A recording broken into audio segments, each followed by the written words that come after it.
Alright, check it out. We got some new stuff that we brought back from the Louisville Regional. One of which is this Dark Magician Girl portfolio. A binder to keep our cards in, which we will make use of.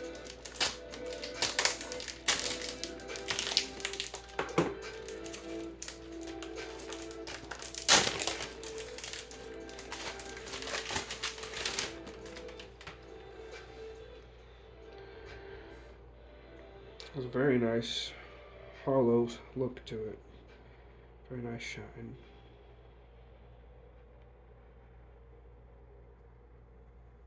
See if you can get some of that shine in there.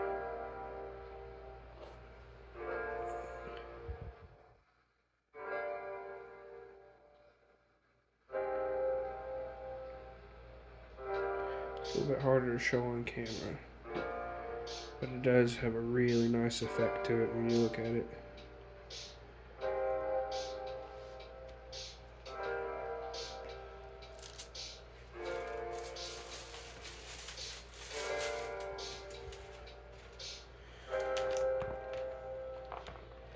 Comes with a couple sleeves already in it.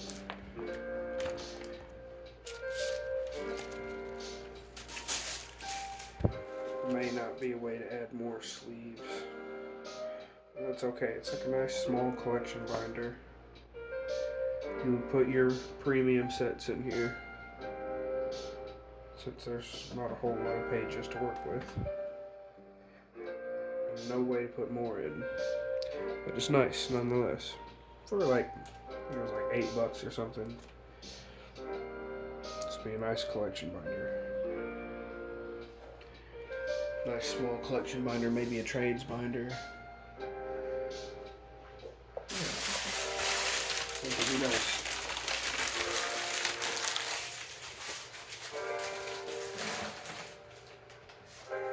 And we also got this. Dark Magician Girl game mat.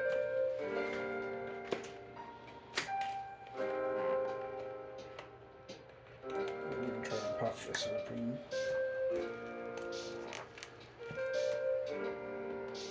I'm not really planning on keeping the cardboard.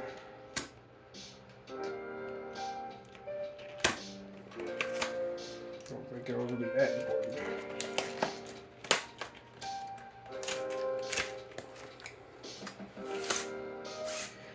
Yeah, it's the mat we're looking for, more than just a piece of cardboard.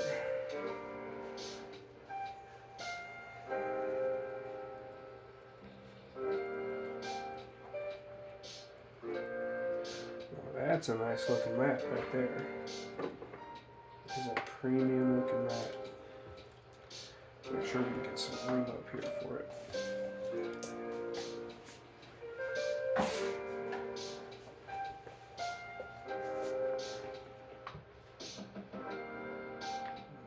There's a very slick, nice feel to it as well.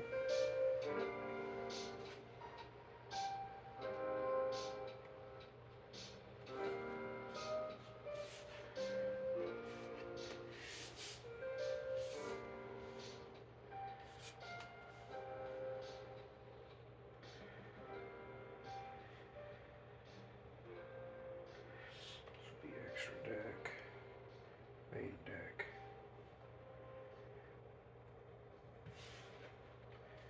You have 5 slots in the middle. And keeping in line with these lines is probably the best way of doing that. So this is dead center. These two are the end caps for the middles. And then, yeah, we lined it up with those for the outside of the spell trap zone. An extra deck and main deck can kind of fall on that last edge right there.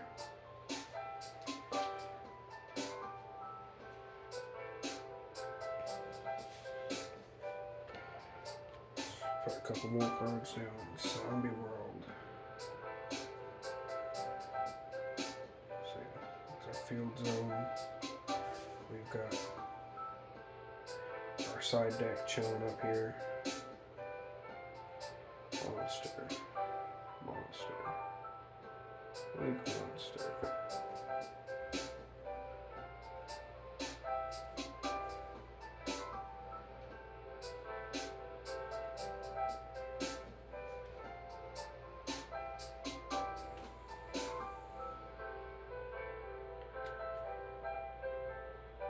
Graveyard. Anderson. I think it looks pretty nice.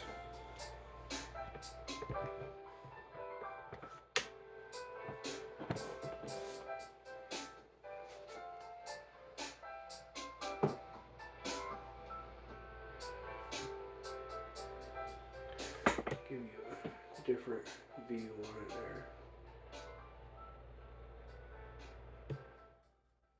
Hard to keep the shadow out of that, but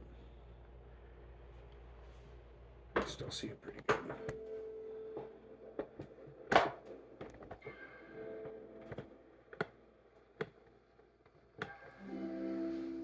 This is a nice mat right there.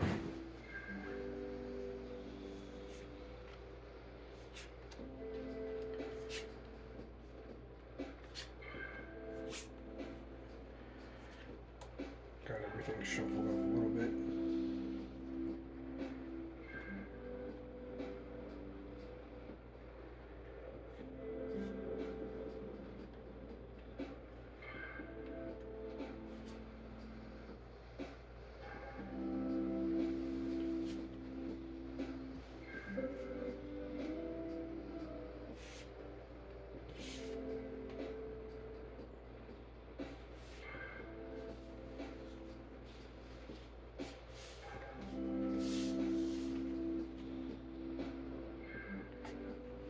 May end up cutting it down to just one solemn judgment. Yeah, this is a very nice mat.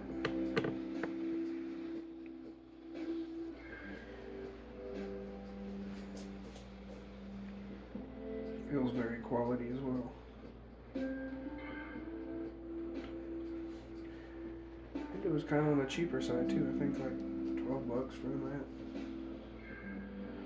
Not bad, not bad at all. Harkening back to the OG Yu-Gi-Oh! With the Millennium Rod-like things here. It's kind of the same end piece that her wand has.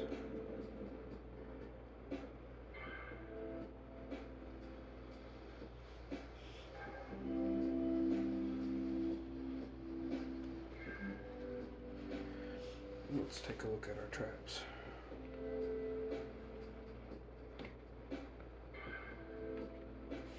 I'd say the most useful one we have for any given situation would be Skill Drain. Just being able to blanket and negate the opponent's monsters is really good.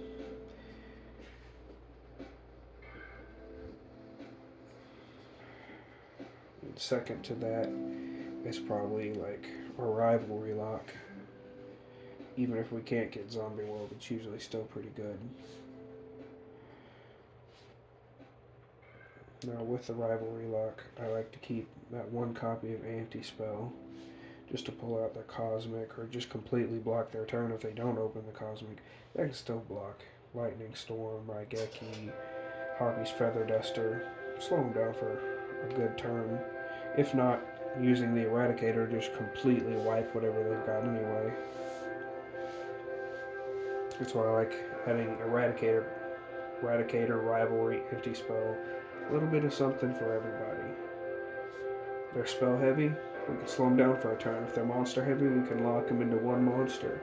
If they're trap heavy, we can wipe everything they've got right from their hand.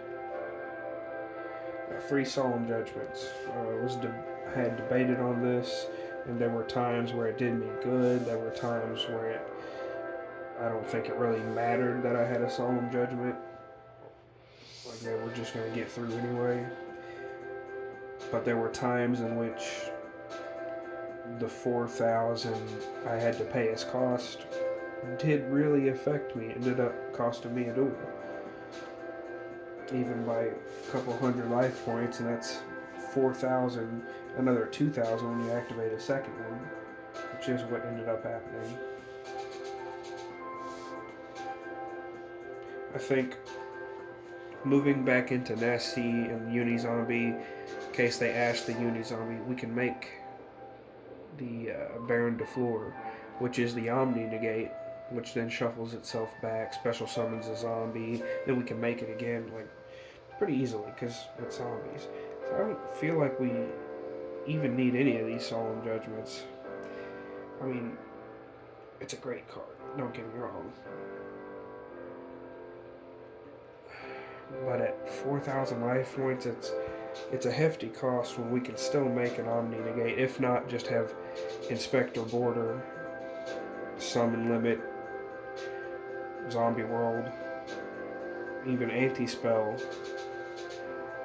with Inspector Border would be a hefty lock.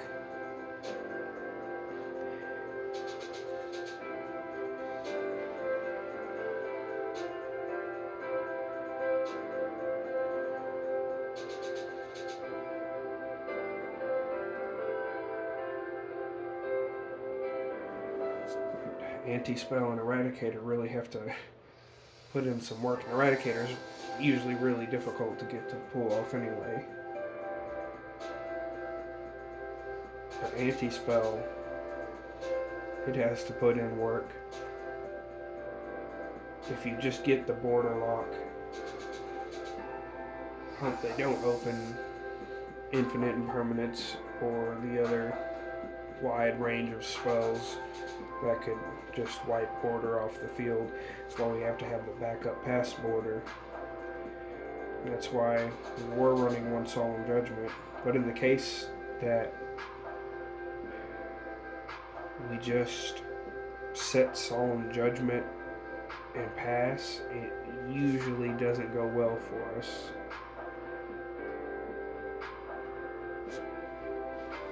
I mean, it does depend on what the opponent plays and what they have, but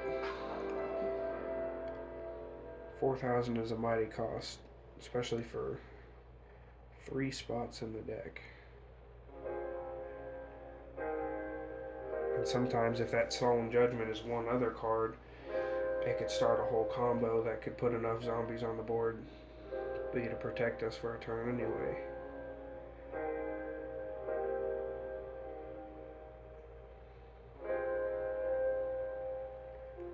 I mean, I'd say being able to make Barone at any time is dang near just as good as Solemn Judgment, if not better.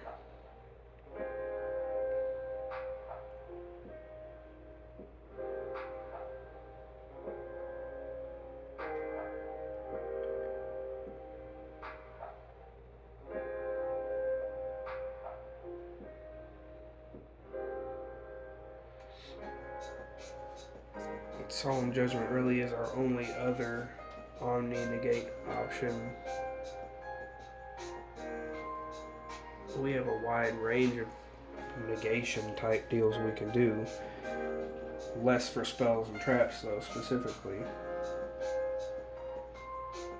Mostly it's a lot of monster control.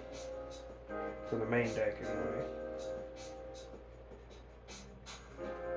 I mean, you've got Ash and Ghost Spell. Those do, on occasion, stop spells or traps.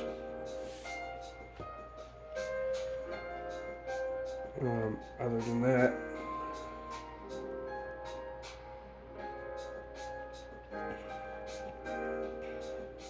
we've got Hope Arbinger Dragon, Baguska, but again, that's more monsters. And in this edit, Hope Arbinger was rather difficult to get to for obvious reasons. Now, if we add Nessie back in, and the Unizombie does get to go off, we bump Nessie up to 8, we make another level 8, we make Hope Arbinger Dragon, and then we're cooking.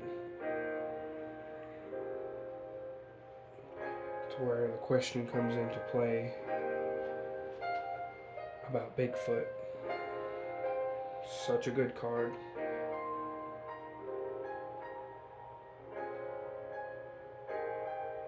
Really helps get plays going off. Being level 8. It's like a 1-card eradicator, almost. But the times that it fails is so disappointing.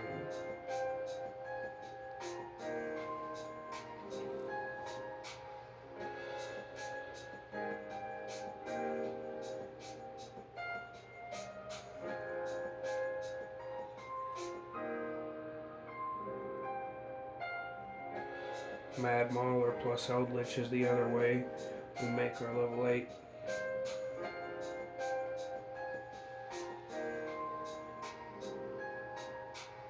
Could always use Doom King, but Hope Harbinger isn't guaranteed to use its battle protection to drop the Doom King.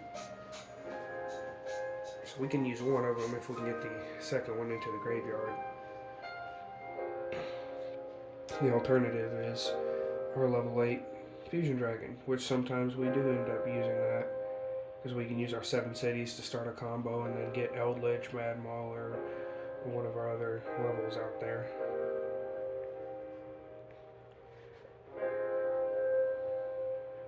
The other is, on occasion, the Omega.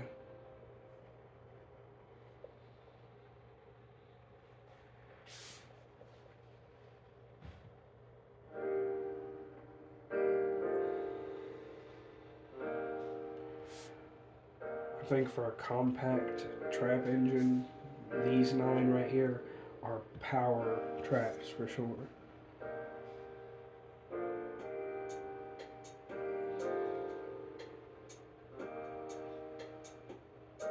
And a lot of times, the way the zombies combos go, we end up drawing cards or getting to more cards, so that we end on one of these traps instead of starting with it in our hand. We'd rather actually not see it in the starting hand.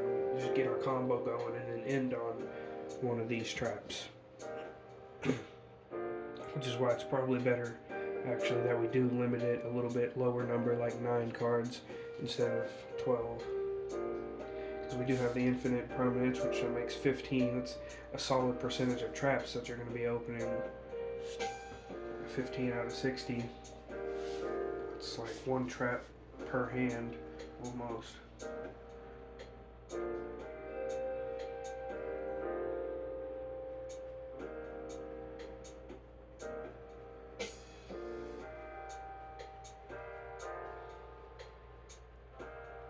And then the other thing that we had brought into question were the 3 hand traps, DD Crow, Nibiru, and Drone Lock.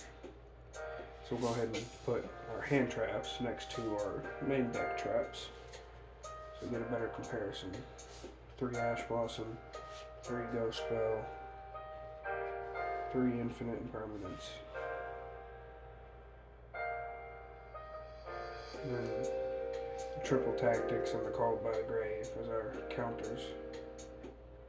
Counter hand traps. We bring these 3 down here to show that they're kind of in this gray area where Solemn Judgment is as well. In which case, I think it would be great side deck cards, and that's probably what's going to end up happening to them. But for main deck, I don't know. I feel like having a DD Crow versus being able to make Doom King, I would rather be able to make Doom King. I mean, yeah, DD Crow is great for the sole fact if I can't make the Doom King, they're doing stuff with Flamberge or whatnot. DD Crow could hit the Flamberge. So it's a good tech card against Snake Eyes or Fire King. It is. Which is why, as a tech card, I think I do want to run it in the side deck.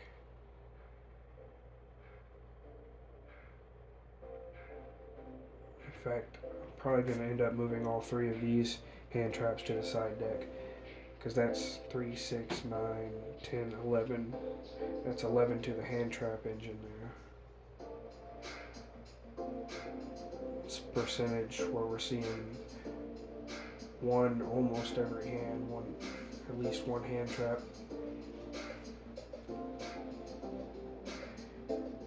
We don't want it too big either, because we're not going second a whole lot. Our goal is really to go first, but this is so that we can go first and still have something to interrupt the opponent with.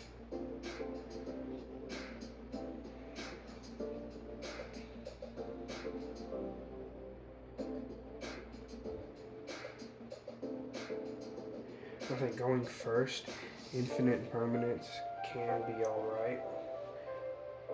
Be able to set it, and maybe your opponent is dumb enough to walk into it. Most of the time not. So you're not going to get a second effect off. But you can negate a monster.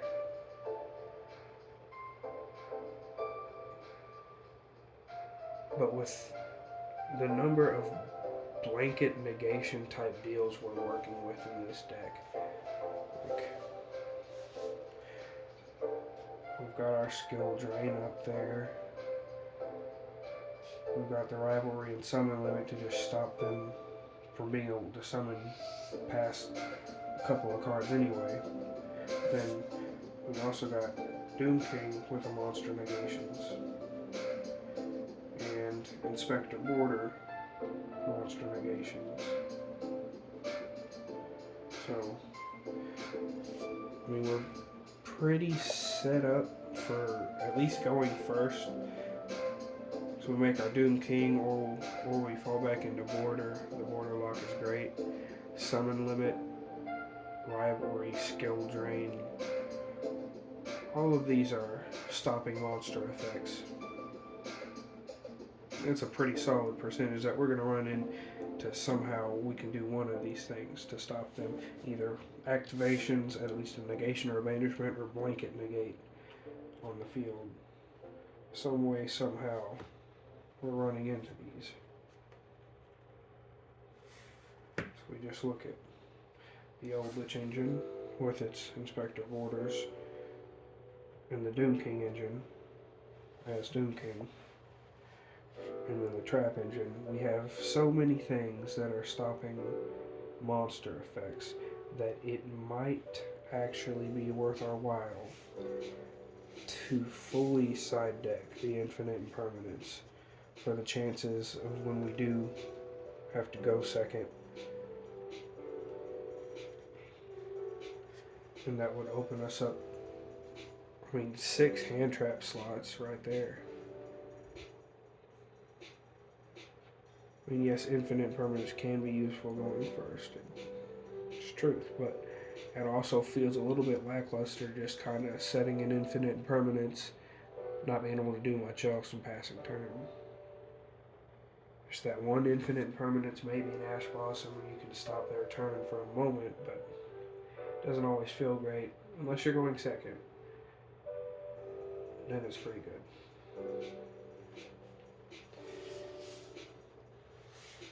So just take a look through the zombie engine real quick, because I don't think we'll be dropping anything out of this. We've pretty much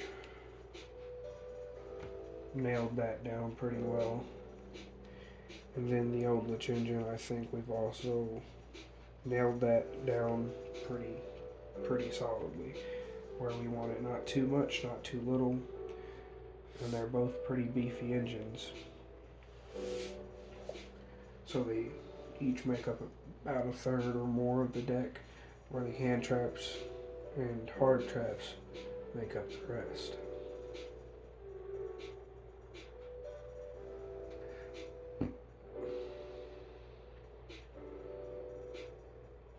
Would mean maybe 6 side deck slots. If we just take a look at the side deck. If we're going second, Triple Tactics Talent. If we know we gotta go second, amazing choice, really good choice. But even going first, it's also a solid choice. So for that reason, it being added to our counter hand traps, because we know we're going to get hand trapped a lot. Counter hand trap, really good card. Got to keep it in the side deck, because that helps fill in the rest of this engine here. Then we look at stuff like Drone Lock. Yes, it can be quite nice against certain decks to completely stop them or not, you know. Definitely want to keep that around because it can be a power card. Forbidden Droplet. Forbidden Droplet is one of those cards that it is, again, doing blanket negations, but for going second, it is a board breaking kind of card. Because not only do we get to blanket negate their stuff without them responding, discarding is what the zombies are about. There's a solid chance we're going to get to activate a bunch of stuff with the discards anyway. 2, 3, I mean, we could drop the Eldritch traps, Eldritch spells, all kinds of zombies, so there's all types of targets that we could discard for Droplet. That's why I think it makes a really good side deck option.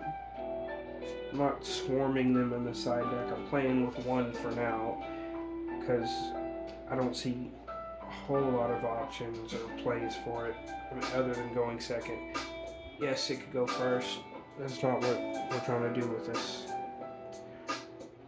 This right here is what we mainly want to get into. That's why siding infinite impermanence is part of the idea here. Because we want to even up the playing field a little bit. Like, monster negation, yes, but we want to have some other negations and want to lean into the combo side of the engine a little bit more. Combo out. We want the front game to combo out and end into these traps that are going to help us stop the opponent. So look at Drone Lock and also Nibiru. Can be a very powerful card. Some of these decks out here are making a lot more than 5 monsters. Some are making Appaloosa early, so they're waiting on your Nibiru. If nothing less, Nibiru plus infinite impermanence will stop something. Chain the Nibiru, chain Appaloosa, chain infinite impermanence to negate the Appaloosa. And since it can only negate once per chain, they're kind of screwed. So yeah, Nibiru and infinite impermanence are going to go hand in hand to stop something. You're going to want to open both of them. Which is why, again, Nibiru, infinite impermanence, they are being moved to the side deck for further experimentation. This card, Fantastical Dragon Phantasme. I wanted to get to use it, but I just didn't see a great time in which side decking it would have won me the game. It's just kind of situational.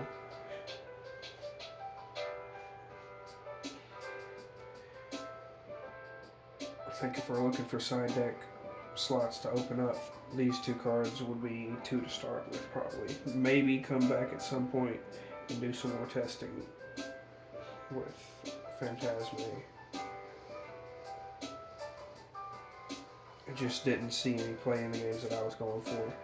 And when we're looking at things like Phantasme, yes, great for drawing, but put a body on board, draw, get a negation, and a discard. And it really just does really depend on the type of deck we're going against.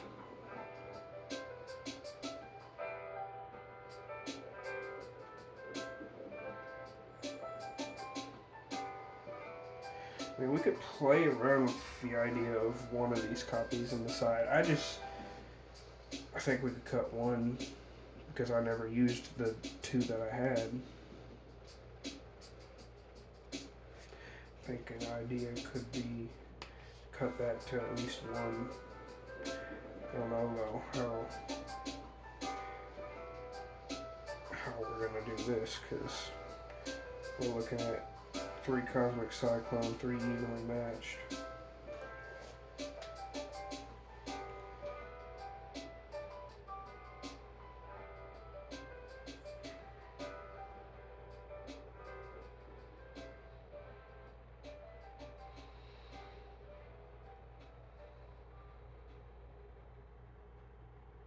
Everybody's running Cyclones right now because of Voiceless Voice.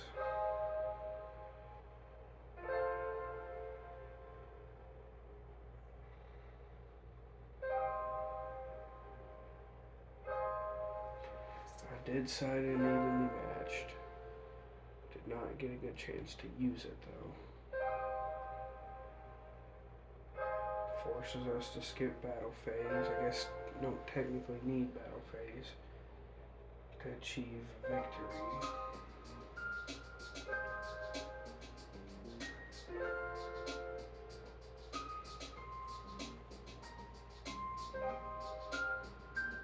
There were a couple good times I did side in Cosmic Cyclones.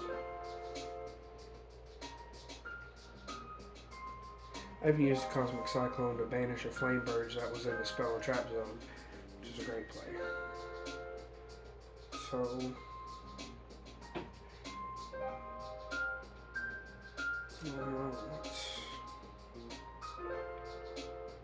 some difficult choices to make.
I'm almost willing to build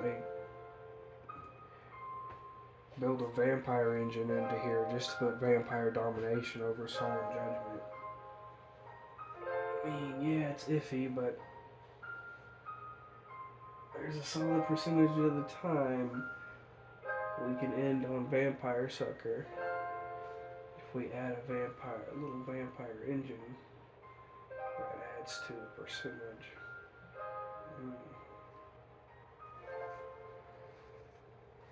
I've played around with it before and it doesn't always pay off.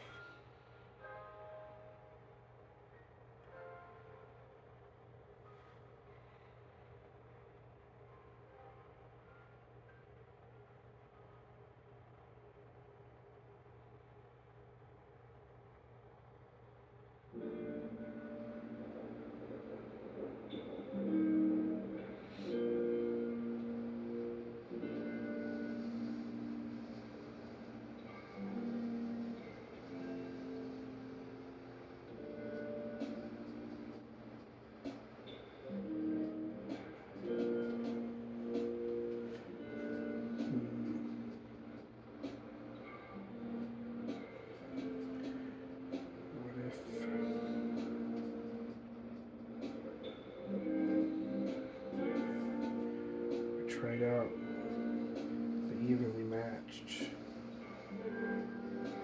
Just side out the infinite impermanence to make room for main deck. And that would be 6.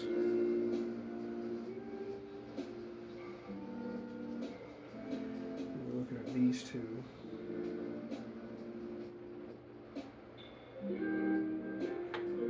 Argue we could just side these two out because at least Droll and Nib we would know when we want to side those in. A little bit more with Droll because like birds, no, Droll, we need Droll. The other lots of summon decks, Nib, absolutely need Nib. Killer hand traps, one of our board openers. Evenly matched is arguably it is a really good board opener if your opponent doesn't have a way to stop it.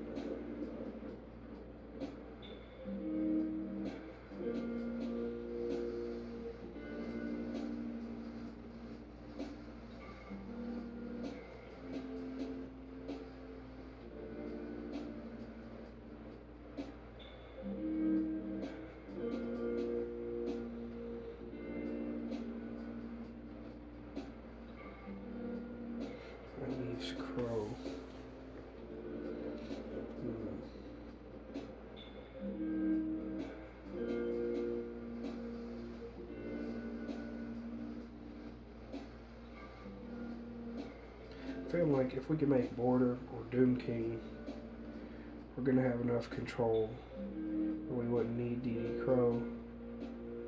And in the case that we have a bad hand and are just sitting on DD Crow, I don't think that's gonna make the difference. Just banishing the Flame Burge probably isn't gonna be enough.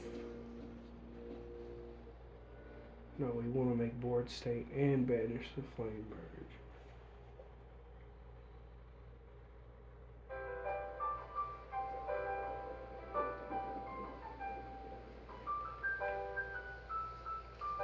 So I think we can also side out these three.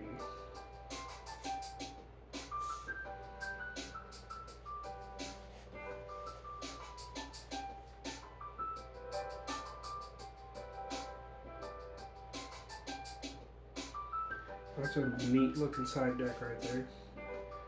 Triple infinite permanents for opening going second.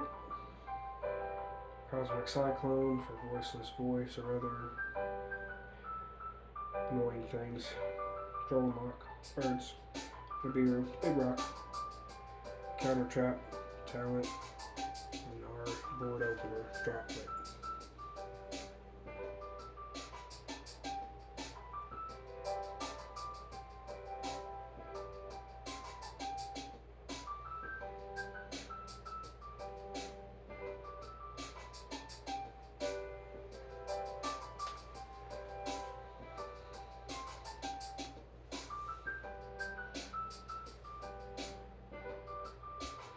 I think I know what we're missing. We're missing Dangers.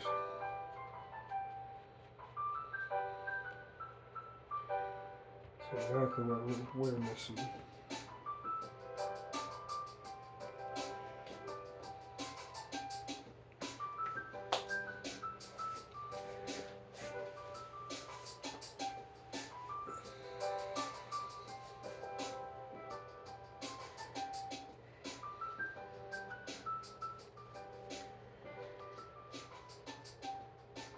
Oh, yep. That's the Pendulum deck.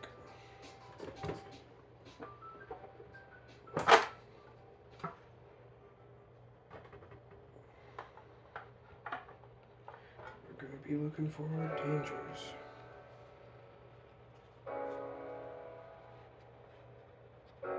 Inspector.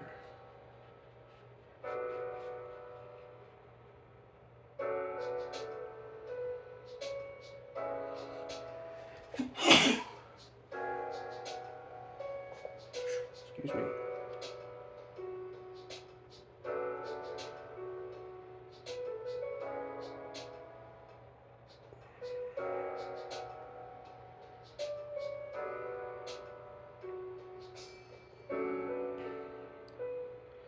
Lord of the Heavenly Prison was an interesting thought, but it feels a bit slow. Especially since it doesn't say the set card can even be activated. There's a Nessie. There's a Jackalope. 2 Mothmans. Don't know how I feel about the Jackalope right now. Although, actually, Jackalope is a pretty interesting play. Being able to just onboard any level we're looking for. Could even fit in 1 copy of Bigfoot again. Because Jack could make Bigfoot, then we could make Nessie, level up Nessie, make rank 8, and really be comboing off them.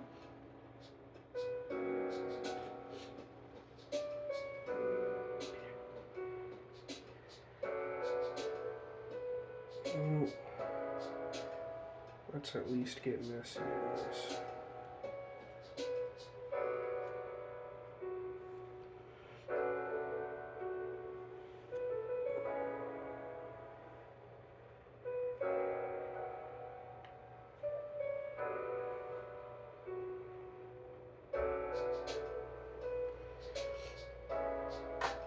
Building up our Dangers again.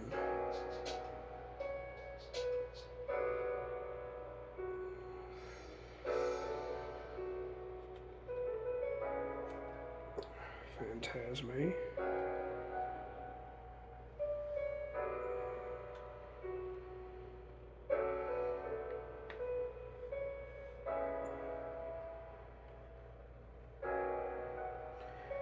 The only thing with the dangers is it kind of interfered with the border plays. That's okay.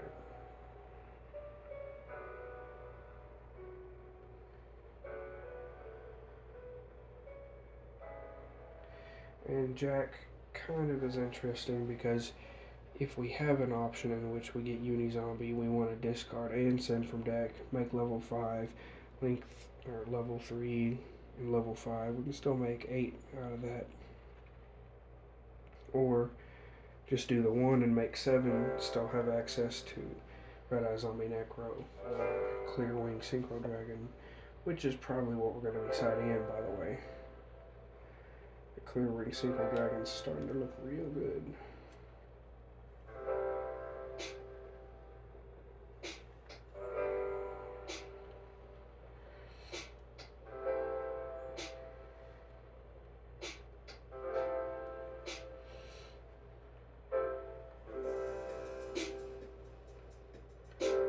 There's 3 already. Moth, Nessie, Jack.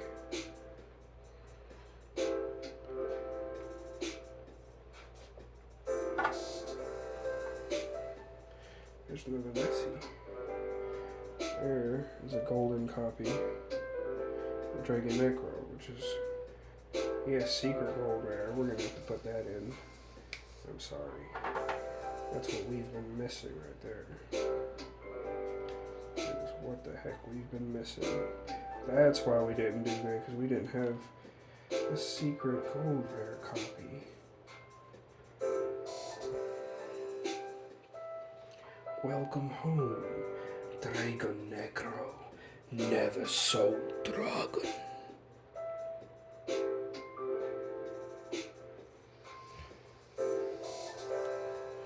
Beautiful copy. I love that. Love the artwork. Love everything about it. So nice. This other one is going to go in a sleeve, protected, and in a binder as well.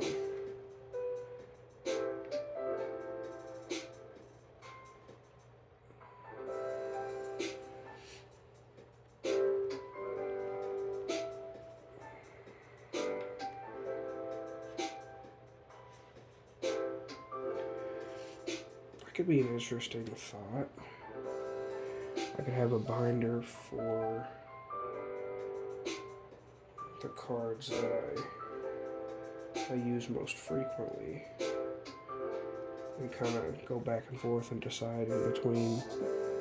Yeah, that's what that binder could be, because I'm not really that much into trading, and if I do decide to do that, I could just get another binder. But I'm not going to be trading at this next event.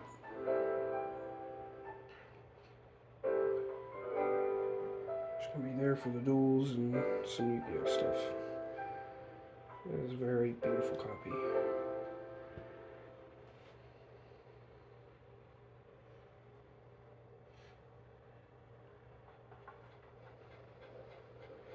There's our other Mothman. Thunderbirds.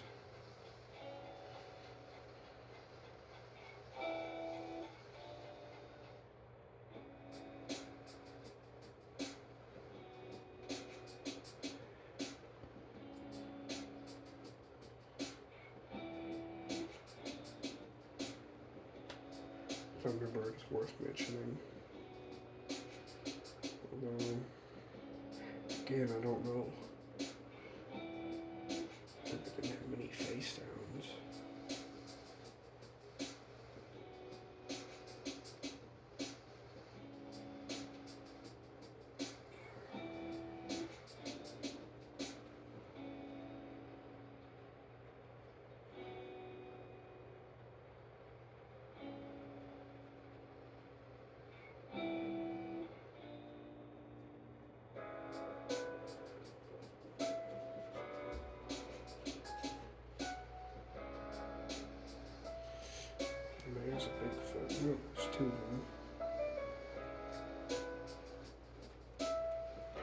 So many good cards in there as well.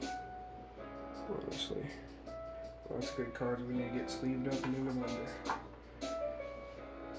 But there'll be more time for that another day. For now, we have decisions to make.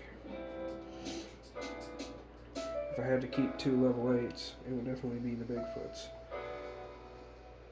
If I had to put level 8s, either Thunderbird or Bigfoot, I'd have to choose Bigfoot because there's just a lot more range of options that way. He's a great opener for going second. Pretty solid for going first. But on the occasion he gets dropped into the graveyard, it's rough. It's looking rough.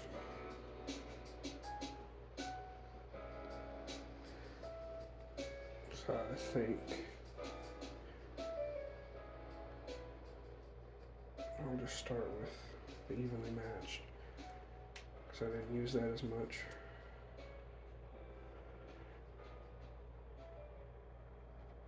Hurts to see it go.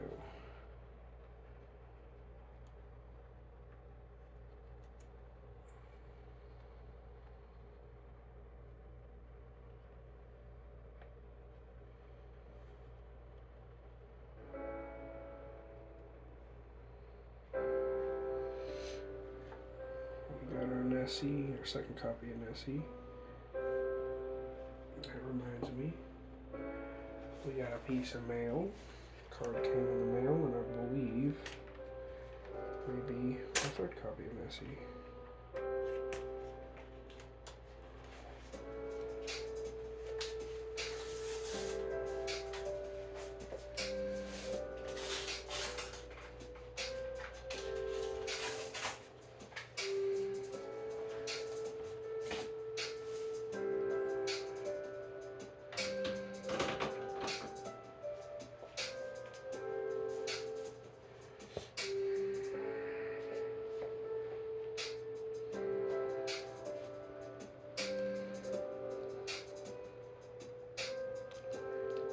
Find out.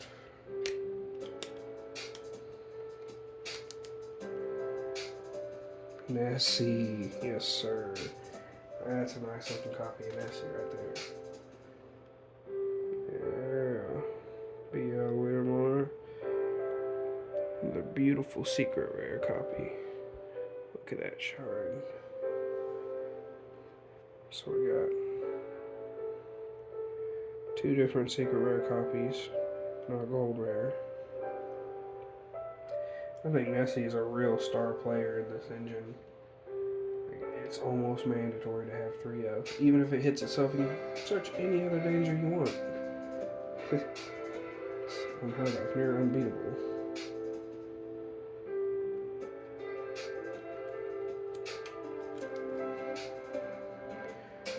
It's like the main core to the Danger engine is Nessie.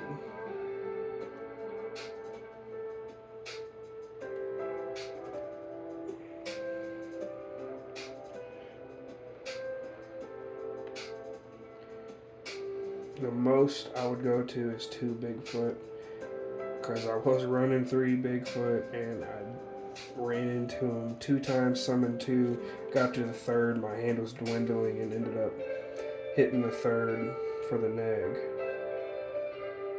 So yeah, well, that's a nice copy.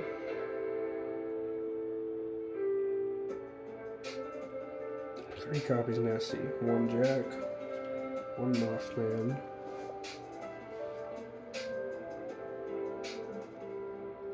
Let's get one of these Bigfoots in here.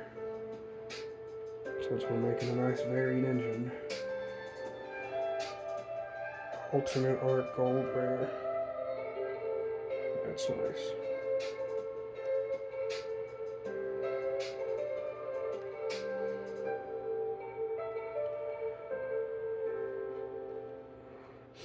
Moth. Jack, Moth, Nessie, Bigfoot. Well, already that's not bad. 6 cards. That's not a bad Danger engine at all. I don't know if I'm finished yet. I want the other Bigfoot.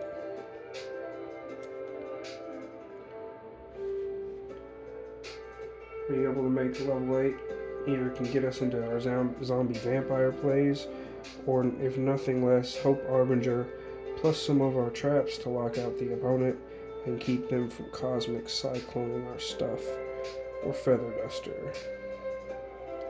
If they open both, well, we're screwed. Yeah. Jack, Moth, 3 Nessie, 2 Bigfoot. Now we're up to 7 dangers.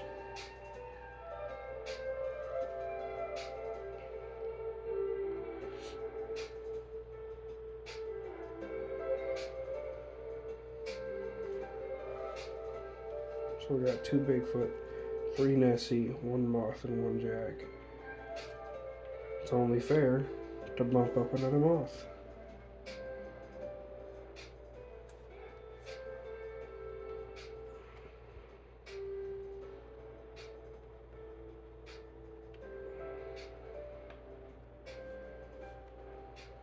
Because Moth is every bit as good as Bigfoot. It fills its own role in the deck. For a German version of Mothman.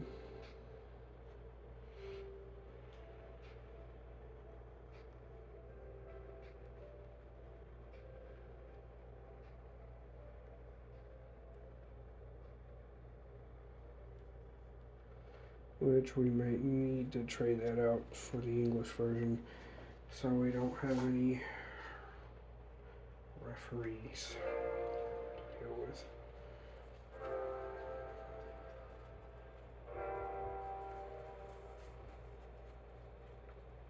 If I can find the other one.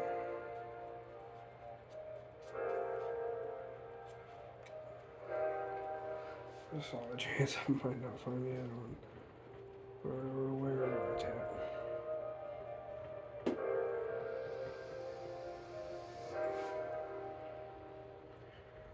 And we'll just trade this one for this English version. So I want to keep my German versions anyway. Keep them in good shape.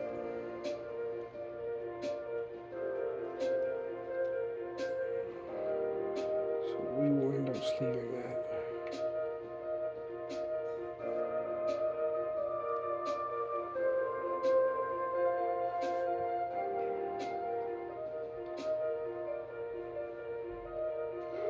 One, 2, 3, 4, 5, 6, 7,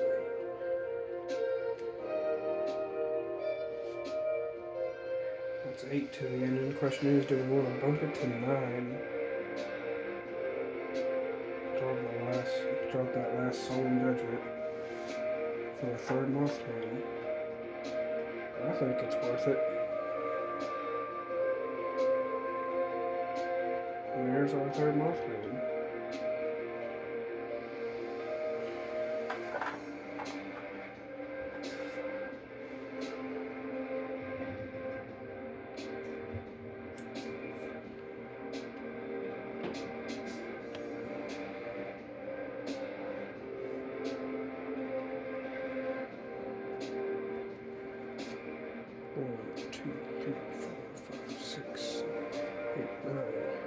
We got 9 cards to the Danger Engine now. Nessie, Moth, Jack, Bigfoot. Plenty of ways to extend into the cards that we want to be able to make. Like Hope Armiger for our spell negation to stop Cosmic.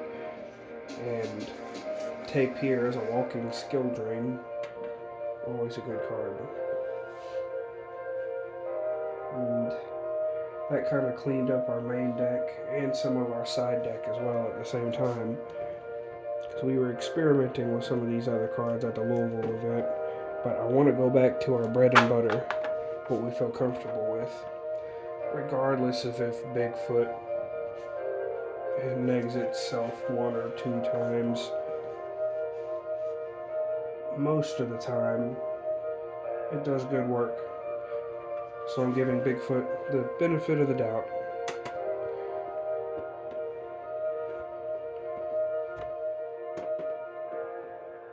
Most of the time, I'm not even worried when I see Bigfoot in hand, except if I see a whole bunch of cards I don't want to discard. Then I'm like, ooh, tough choice. Tough choice. But so when that comes along, I usually just let Bigfoot decide out of all 5 cards what we're going to discard. That way I have the most chance of not negging off the Bigfoot. So, Bigfoot acts as our opener, and it's actually really good for going second in board opening. Gives us another option.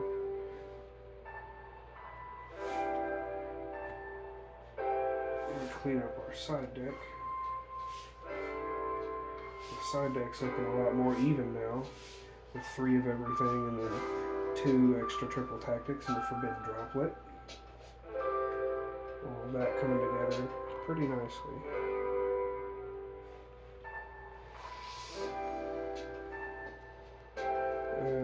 Yeah. About the extra deck.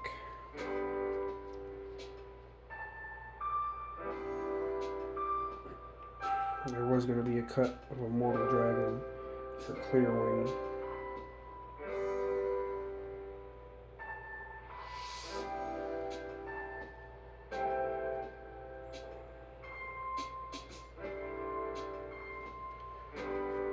So we've got to find the Clearwing.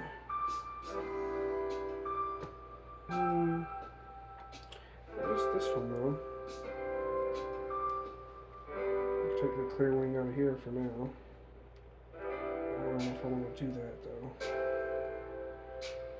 I gotta still turn around and go find another one. I don't even see the Clearwing in here.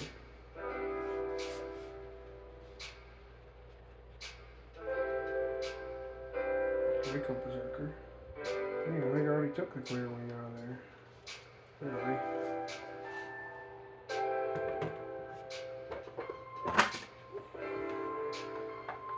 So I must go on the hunt.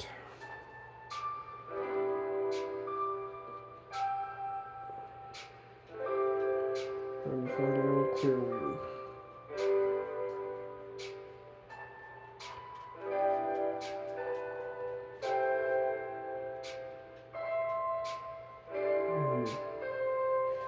The Psychic End Punisher though, that's looking mighty nice too. Knowing Bigfoot and then Uni-Zombie gets negated, and that leaves you with level 11, no Zombie World. Psychic End Punisher does make a mean little niche card right there then.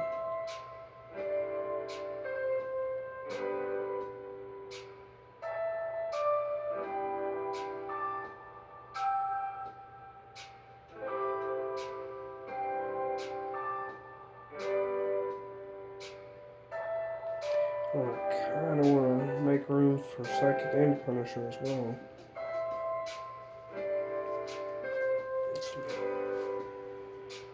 Ooh.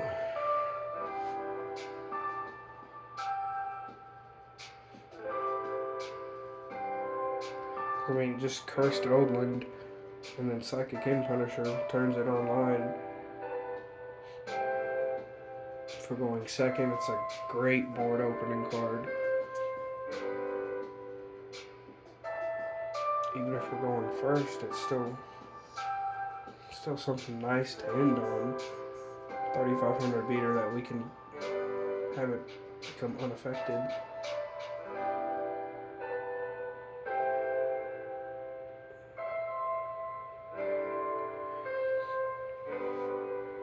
See, I'm trying to side in a couple more of these generic cards so that we have other routes to end on when we get negated and hand trapped.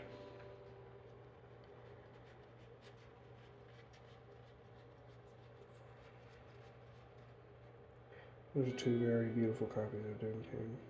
Oh my gosh.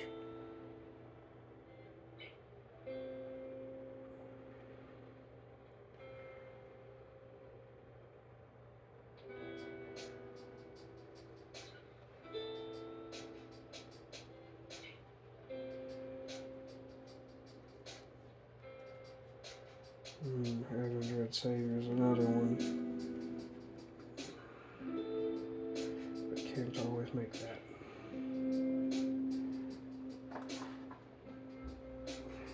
Where are you, Clearwing?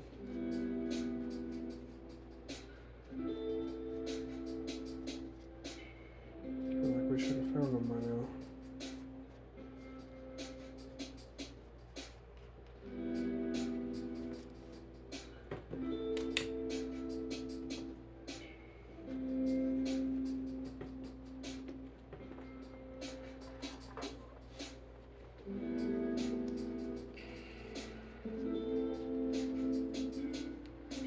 Oh boy. Where did our Clearwing get to?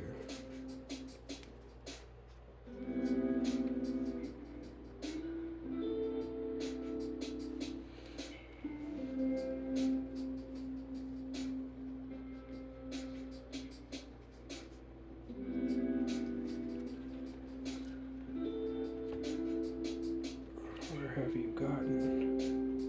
Where have you gone?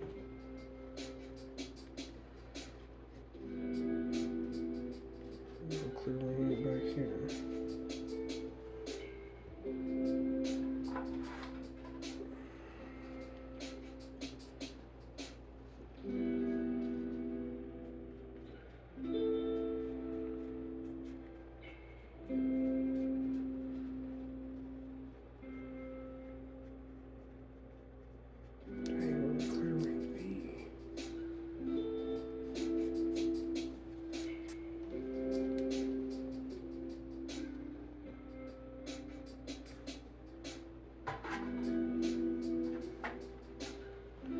Looks like we might have to give up our search for Clearwing for now.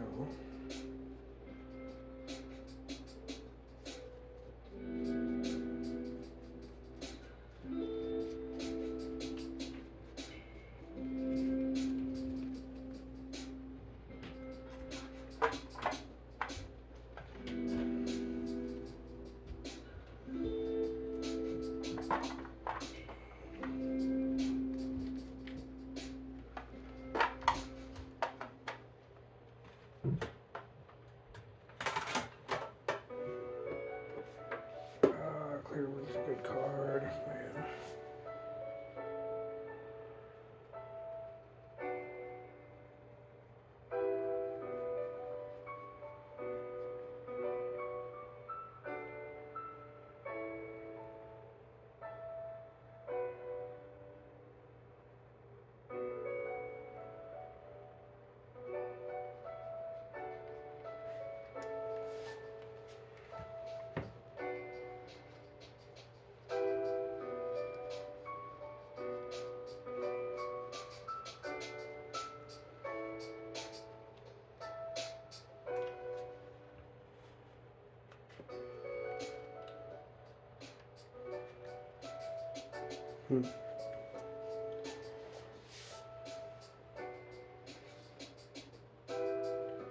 Not too sure where Clearwing would be right now. These are all going to be commons. Dang. Where would Clearwing have gotten to?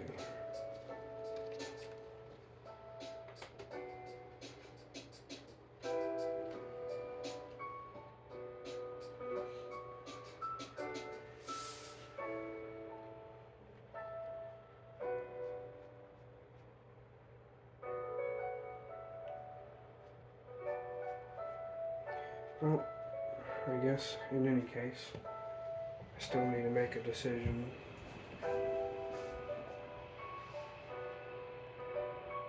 Even if I did find Clearwing, I do have a level 7 I could make. Even without Zombie World, I'm pretty sure. Yeah, just Red Eye Zombie Necro Dragon can be made even if it's Deja Nessie on the board. So, Psychic Int Punisher over Immortal Dragon might actually be the play. Immortal Dragon's great if we're doing combo zombies, but just for the sole fact that it can much too easily walk us into Nibiru and not be able to walk us out. I think that's the reason it's going to be side decked for now. Still a very interesting card to be played with. And when we go back and build a combo zombie variant, that card will definitely make an appearance in the extra deck.